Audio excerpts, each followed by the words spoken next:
زبان سعادت والی زبان ہے، وہ دماغ، وہ ذہن، وہ دل سب سے بڑی سعادت والا ہے جس کے اندر اللہ سبحانہ و تعالیٰ کا کلام محفوظ ہو۔ وقت کو دیکھتے ہوئے میں صرف جو ہے پوائنٹ بتاؤں گا کہ یہ طریقہ حفظ کے لیے آپ اپنائیں، جو ہمارا تجربہ ہے اس کے اعتبار سے تو انشاءاللہ مفید رہے گا۔ سب سے پہلی بات یہ ہے کہ قرآن کریم کو حفظ کرنا یہ عبادت ہے، تو سب سے پہلے ہم اخلاص کو اپنائیں، کیونکہ اس سے ہمارا مقصد صرف اللہ کی رضا ہو اور اللہ سبحانہ و تعالیٰ کی رضامندی حاصل کر کے دنیا اور آخرت میں کامیابی کو حاصل کرنا، کیونکہ جو اخلاص ہے یہ فتح کا راز ہے، اس کے بغیر انسان کوئی بھی کام میں کامیاب نہیں ہو سکتا۔ نمبر 2، قرآن کریم کو حفظ کرنے کے لیے ضروری ہے کہ سب سے پہلے ہم قرآن کا صحیح تلفظ، اس کا جو مخرج ہے، مخرج سب سے پہلے سیکھیں، کیونکہ اگر مخرج کے اندر فرق ہو گیا، ہا کی جگہ ہا، قاف کی جگہ کاف، دال کی جگہ ضاد، زا کی جگہ ذال، تو قرآن کا معنی بدل جائے گا، قرآن کا معنی تبدیل ہو جائے گا۔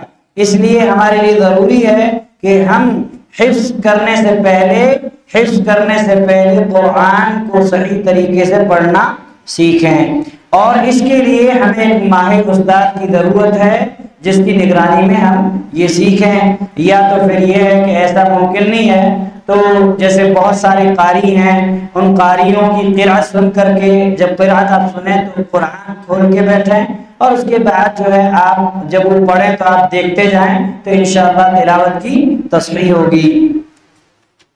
اس کے بعد تیسری چیز یہ ہے کہ آپ کو حفظ کرنا ہے تو آپ ڈیلی یعنی روزانہ ایک چیز مقرر کر لیں کہ آپ کو 5 آیت یاد کرنی ہے تو کرنی ہی ہے، 1 صفحہ یاد کرنا ہے تو کرنا ہی ہے، اس میں کسی بھی طرح کا آپ کو سمجھوتا نہیں کرنا ہے۔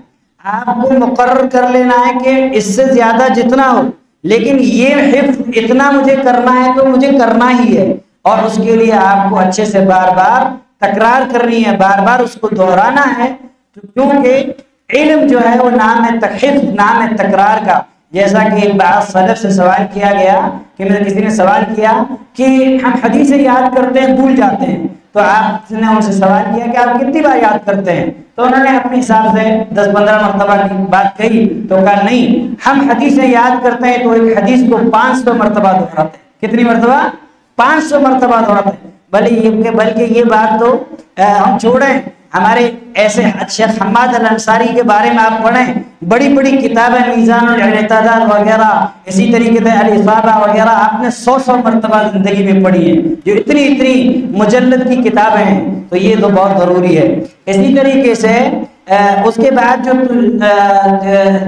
ایک اہم چیز ہمارے لیے ضروری ہے وہ یہ ہے کہ ہم قرآن کو جب حفظ کریں تو اس آیت کے مفہوم کو سمجھیں۔ تو آیت کا مفہوم اگر آپ کے ذہن کے اندر رہے گا تو اس کا ایک فائدہ تو یہ ہوگا کہ آپ کو یہ معلوم رہے گا کہ آپ کیا یاد کر رہے ہیں، دوسرا آپ کو حفظ میں آسانی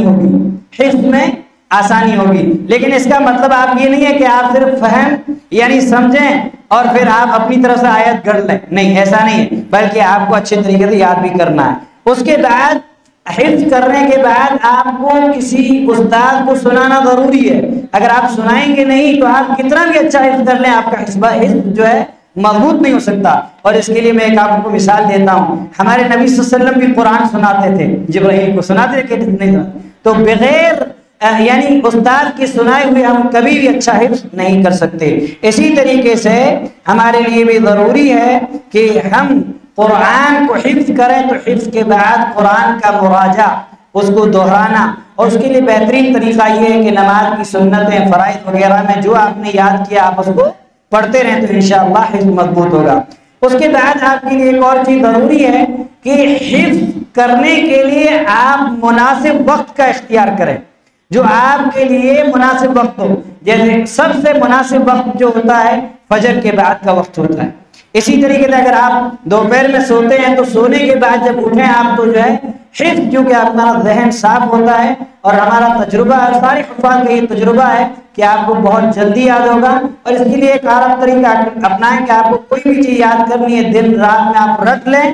فجر کے بعد اگر آپ فجر سے پہلے اٹھتے ہیں تو 2 رکعت نماز پڑھ لیجئے، اس کے بعد یاد کیجئے. انشاءاللہ ایک مرتبہ صرف دہرانے سے، اگر آپ کا ذہن اچھا ہے تو صرف ایک مرتبہ دہرانے سے آپ حفظ ہو جائے گا، ورنہ 4-5 مرتبہ میں آپ کو انشاءاللہ وہ آیتیں یاد ہو جائیں گی. اس کے بعد یہ بھی ضروری ہے کہ آپ حفظ کر رہے ہیں تو آپ جس جگہ حفظ کر رہے ہیں وہ جگہ مناسب ہو. ایسا نہ ہو کہ وہاں شور آ رہا ہو، وہاں پہ ڈسٹرب ہو رہا تو آپ اچھے طریقے سے حفظ نہیں کر سکتے. اسی طریقے سے حفظ کرنے کے لیے یہ ضروری ہے کہ آپ جب قرآن حفظ کریں تو اپنی ساری ضروریات کو ایک سائڈ کر دیں. حفظ کے دوران کوئی بھی آپ کو کام نہیں کرنا، آپ کو صرف اللہ کا کلام دینا. اور یہ ہمارے لیے عیب ہے کہ ہم اللہ کا کلام یاد کریں اور دوسری چیزوں میں بھی مشغول رہیں تو قرآن اچھے سے یاد نہیں ہو سکتا. اسی طریقے سے ہمارے لیے بات یہ چیز ضروری ہے کہ استغفار، گناہوں سے دوری، اللہ سبحانہ و تعالیٰ سے توفیق، حفظ میں کسی بھی طرح کی سستی سے ہم بچیں. اور اسی طریقے سے وقت نہیں ہے، میں آپ کو ایک اشارہ کرتا ہوں، آپ اس چیز کا دھیان رکھیں کہ حال السلف بالقرآن یا مع القرآن یا صحابہ، کہ صحابہ کا قرآن سے کیا تعلق تھا، ہماری اسلاف کا قرآن سے کیا تعلق تھا، اس کو آپ پڑھیں. اس کے لیے میں صرف آپ کو ایک مثال دیتا ہوں. شیخ الاسلام امام ابن تیمیہ رحمہ اللہ کی جب آپ کو قید کے اندر آخری مرتبہ بند کیا تو تقریباً آپ نے 80 یا 82 مرتبہ آپ نے قرآن کا دورہ کیا اور آپ قرآن کی تلاوت کرتے کرتے سورۃ القمر کی اس آیت پر پہنچے، ان المتقین فی جنات و نہر فی مقعد صدق عند ملیک مقتدر. اور آپ اللہ سبحانہ و تعالیٰ سے جا ملے، اور اس سے پہلے کوئی آپ سے ملا تھا اور آپ سے کہا آپ رو رہے تھے تو آپ سے سوال کیا کہ آپ کیوں رو رہے ہیں، تو کہا میں اس لیے رو رہا ہوں کہ مجھے قرآن کو جتنا وقت دینا چاہیے تھا میں نے اتنا نہیں دیا. کون کہہ رہے ہیں؟ شیخ الاسلام، جن کی تعریفات 500 سے زیادہ ہیں. کئی تعلیف جو ہے کئی مجلدات میں ہے. اور شیخ الاسلام ابن تیمیہ رحمہ اللہ کا ہر عالم یتیم ہے، چاہے وہ عقیدہ ہو، چاہے وہ منہج ہو، چاہے وہ تفسیر ہو. شیخ الاسلام نے قرآن کی تفسیر 100 تفاسیر سے زیادہ تو آپ نے تفاسیر پڑھی ہے.